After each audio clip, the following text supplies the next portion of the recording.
Jennifer, okay, yes, good job here. This is looking great. I just want to comment, this iteration right up here, this is enough to get you a fantastic grade because your attention to typography is impeccable. And that's fantastic. That's what we're after. But I really appreciate you wanting to better yourself in terms of the actual layout and the actual reception of this piece in your student portfolio and ultimately by hiring professionals when that time comes. So this is really refreshing that you're really pushing yourself, Jennifer. I love it. So as promised way back in week one, if you're working, I'm working. So let's go ahead and take a look. This piece is actually superior. It needs a little bit of work, but it's actually superior to the first in terms of layout and general accessibility. And let me describe the reason why. So this piece right here is, like I said, typographically it's wonderful, but it's got some issues with the layout itself. And I think the main thing is it's very, very compartmentalized. Okay, so you've got the image, which seems to be separate from the type. And the reason it seems to be separate is because of this sliver right here. So it appears that the type could be incorporated more fluently with the image itself. And I think this piece definitely covers that. The backgrounds, this is basically a box, okay, that we've put the timeline in. The image is basically in a box, and really for all intents and purposes, the timeline is also in a box.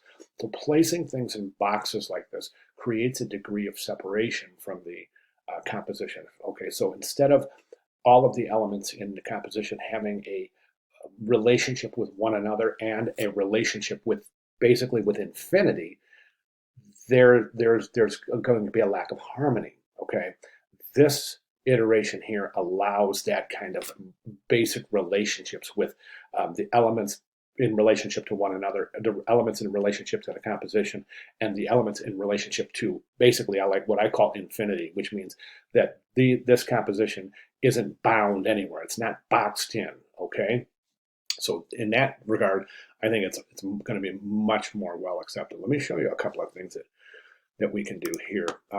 Did you notice the 1934 is popped back to that weird original formatting? That is so strange, and I just can't figure that out. But there it is again.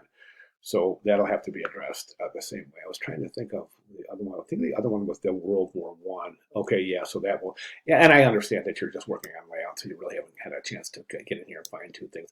Let me go ahead and describe what I'm seeing. Okay, I think it's wonderful. I do. I think it's just fantastic. Now, one thing that can be said is that this is pushed over too far to the left, and I'm guessing the reason for that is possibly that the image is cropped right there, which is somewhat problematic, meaning that you might have to find a different image.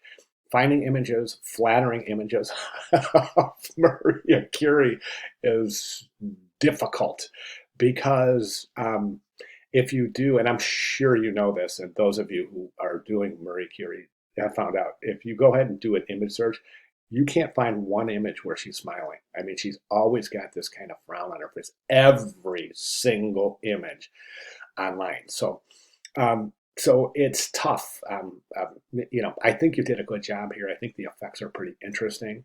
Not really overdone at all, but this whole configuration needs to come over a little bit in the composition. And then this timeline, I think, can be reduced in size. Right now, the timeline is taking precedence in terms of hierarchy over the bio and the image, and it should be the other way around.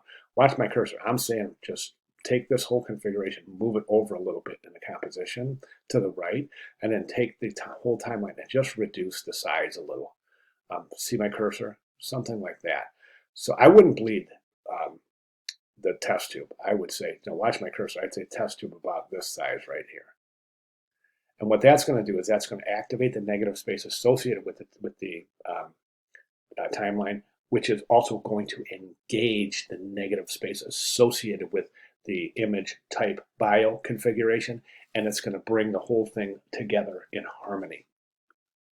So those are my recommendations. And of course, I don't need to go through type because you know all this, right? I mean, we've gone through this and you know your rules of type. I'm convinced of that. So I don't see reformatting as an issue with you. So let's go ahead and just go ahead and redistribute some of the visual weight associated with the piece, and I think you're good to go. But it's gorgeous. I mean, I'm just really, it's actually, it's, and if you take a look, I'm gonna take a look. Let's reduce this. Just take a general look and compare. And you can see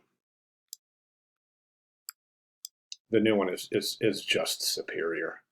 So really, really nice work. You are definitely going in the right direction here. I'm so glad. I think this is going to be much more well accepted in portfolio. Definitely, for sure. So good job. Okay, any questions at all, please let me know. Thank you very much.